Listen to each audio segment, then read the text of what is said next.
Greetings, boxing heads. This is Steve with TheTitleFight.com, and on the phone with me is top-tier heavyweight and former heavyweight title challenger, Fast Eddie Chambers. How are you today, champ? Doing well, man. Doing really well. All right. Starting to. Okay, so you were in attendance last night at Barclays Center for the heavyweight championship doubleheader. What was the atmosphere last night, and what was your take on the two heavyweight title fights? Well, the atmosphere seemed to be pretty good. I mean, it was the first. I think they said the first world championship heavyweight championship fight at the Barclays, and not at the Barclays. I'm sorry, in Brooklyn in what 118 years or something crazy like that. So it was the atmosphere was good. Like Brooklyn was really happy to be there, and to welcome the fighters and everything. The atmosphere was awesome. I wish I could have been on the card to be a part of it. Even the fights leading up to the main event, you know what I mean? Even the ones that weren't even televised, were really awesome. The atmosphere was awesome. All of them. The crowd was perfect. That's nice. I even heard that Tyson Fury came up to you and kind of greeted you and said hello. Yeah, my man. He's a little crazy as always, but that's his thing. That's him. Yeah, absolutely. Okay, though, there were talks of you fighting top prospect Dominic Brazil. However, he will instead be fighting Amir Mansour. When will we see you back in action? Honestly, I'm trying to get in the first quarter, obviously, of 2016, and hopefully with a pretty good name opponent. If not, then we will get, we'll take what we can get. There's another journeyman guy to stay busy because you cannot just be too lax. With these fighters out here continuously fighting and always, Val putting a lot of cards on. A lot of these fighters are having opportunities to fight and stay sharp, and I want to do the same thing. Yeah, absolutely. You got to keep that edge. So yeah, you definitely want to stay busy. Now you spent about a year overseas fighting on the UK circuit, as well as serving as a guest analyst. What was that experience like over there as compared to the scene here in America? Well, America's home. That's it's where I live and where I've grown up, and everything's so simple here, and so easy to to get to and things to do as far as just everyday life, and that includes boxing as well. But in the UK, it was just an amazing atmosphere every night out. You go to fight, even local fights. They love their boxing. Not saying that the US fans don't love their boxing, but the UK fans and the English fans absolutely love their boxing, and I had a warm reception. There was no animosity from me being an American guy over there. They love anyone who can fight. You know what I mean? If you can fight, and they know you can fight, and you have a reputation. You know what I mean? It's like, hey, please put him on TV. Get him in as many fights as possible. You know what I mean? We want to see the skills. They want to see everything. Not necessarily always rock and sock and robots they're interested in. They're honestly interested in the art of boxing. Yeah, absolutely. That's where the sport was invented. And yeah, I mean, they get behind their fighters and cheer soccer style. So yeah, it looks like a very, fun atmosphere. Absolutely. Absolutely. So how fun was it working alongside Steve Bunce and the Box Nation crew? He's a good guy to work with. He's a funny guy. Extremely excited. He has all the energy in the world. Makes you, want to get up and be excited about boxing more. So it's good to have voices like that in the studio and in the house as well. You know what I mean?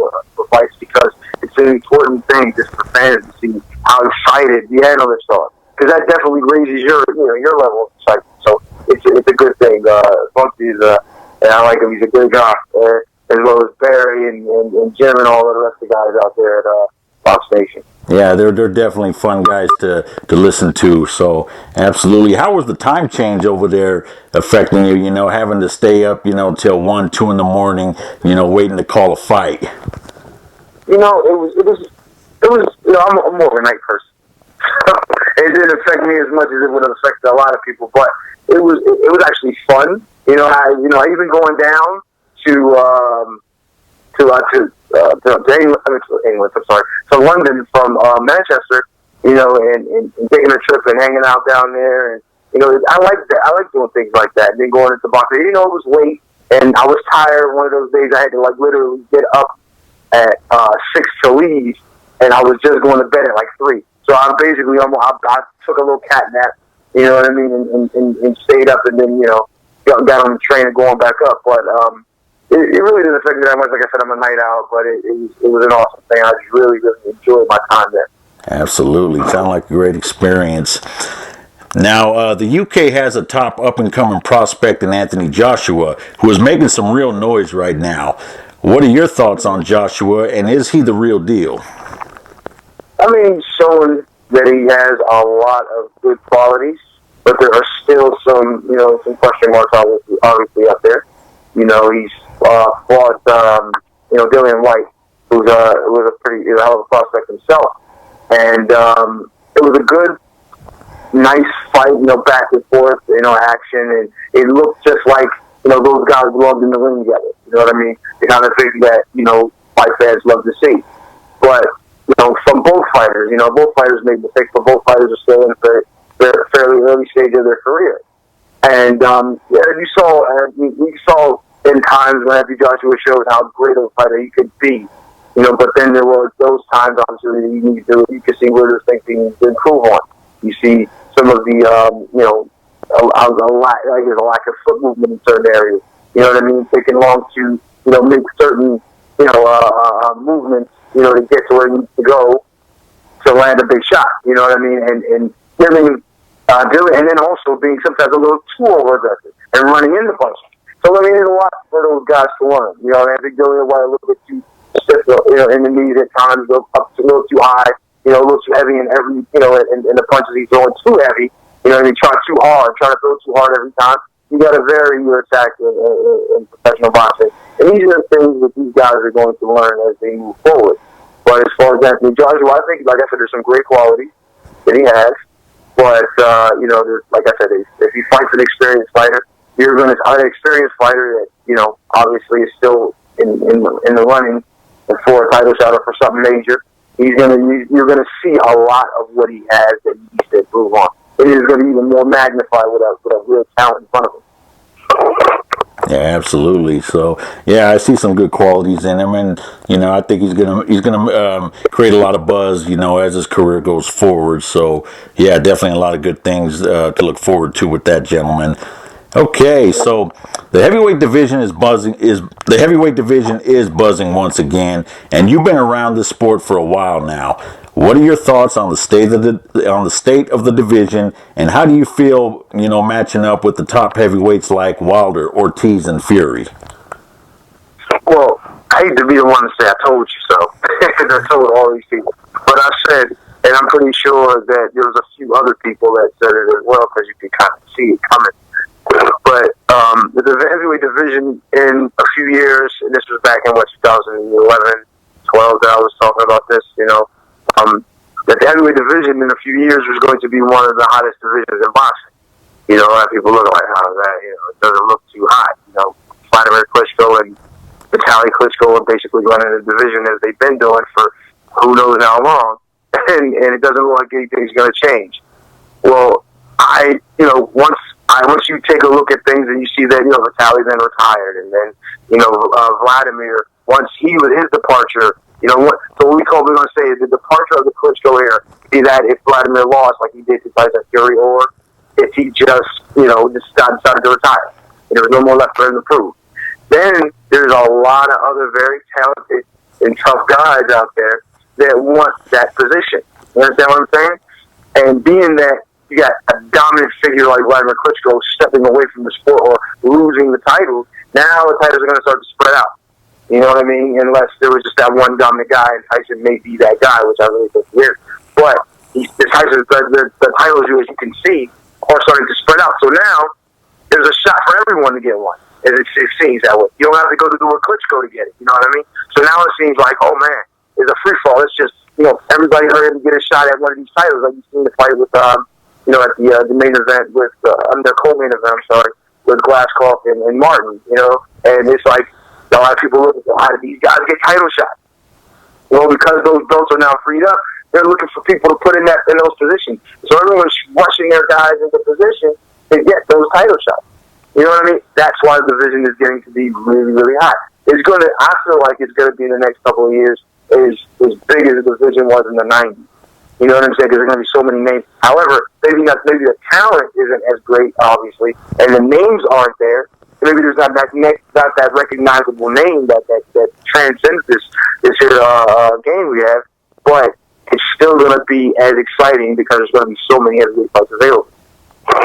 Yeah, absolutely. With the Klitschko's now basically out of the picture, it gives other fighters, a chance to get their shine, and also gives other fighters like yourself, another opportunity to get back into that heavyweight mix and, fight for a world title.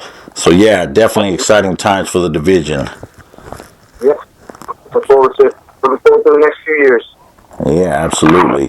At this stage in your career, are you already planning for life after boxing? And if so, how? Are you planning, to start training, or do you plan to go into commentating? What are your plans for life after boxing at this point?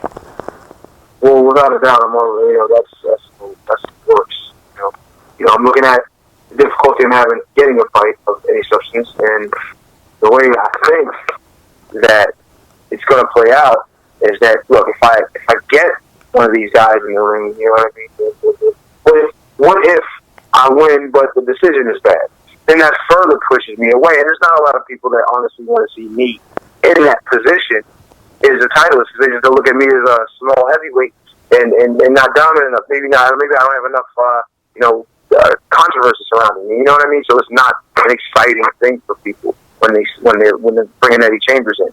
But their fighters are looking at how tough the fight's going to be. So they're trying to keep me away from it. So what I need to do is I need to find a way to get in the ring, get as much of these fights, these quality fights, hopefully get a title as soon as possible so that I can start to build for what I'm going to do after.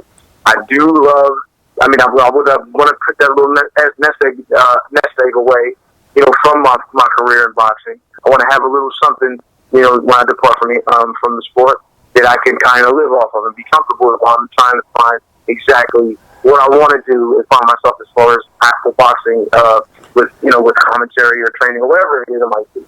I'm going to lean more towards the commentary than necessarily the training, although I can do the training and I will be training certain people, but I'm going to kind of try to stay away from the serious part of training where I'm dealing with a fighter so closely that we're trying to go find a fight, get a title together. You know what I mean?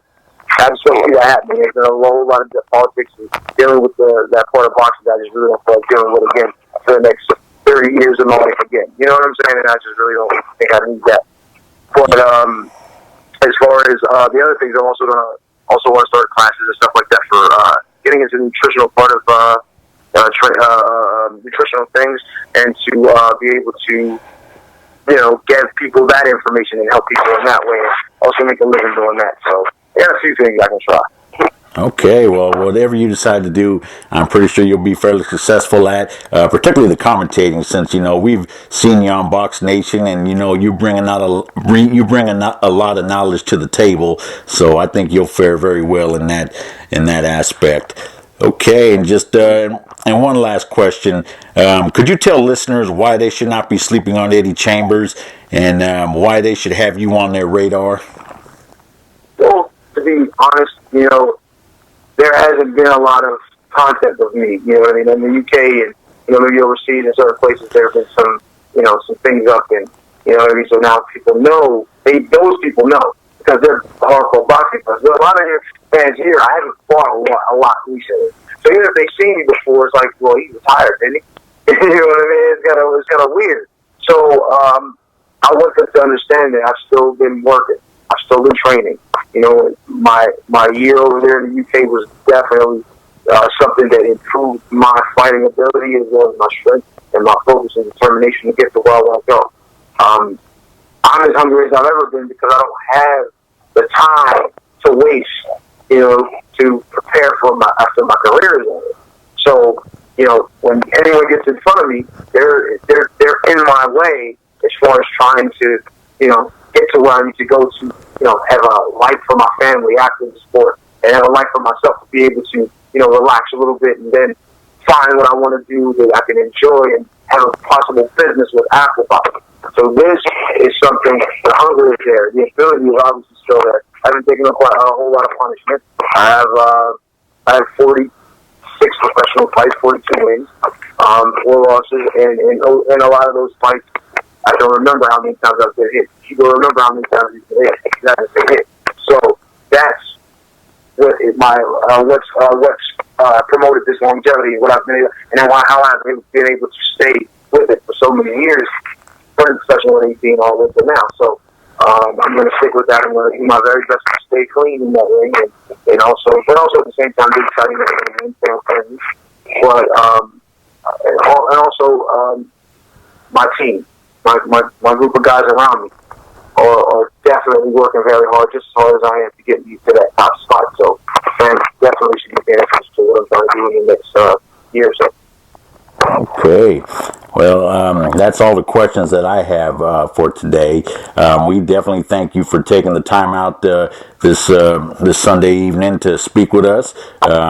We definitely wish you the best, in your future career, and hopefully you get back into that heavyweight title mix very soon. Yes, sir. I want to as soon as possible. If I can get a fight. Like I said, first quarter of this year, I'm looking to get in with somebody meaningful. If not, I definitely want to get a fight to stay warm, stay active, and hopefully something after that that's really meaningful. Because I'm not going to just waste fights. I'm not going to waste my last precious few years of boxing that I really am willing to invest on just making little knick-knack paydays and fighting guys who aren't rated. So I want to get some good stuff going. Absolutely. Thank you once again, Eddie. Eddie Chambers, everybody.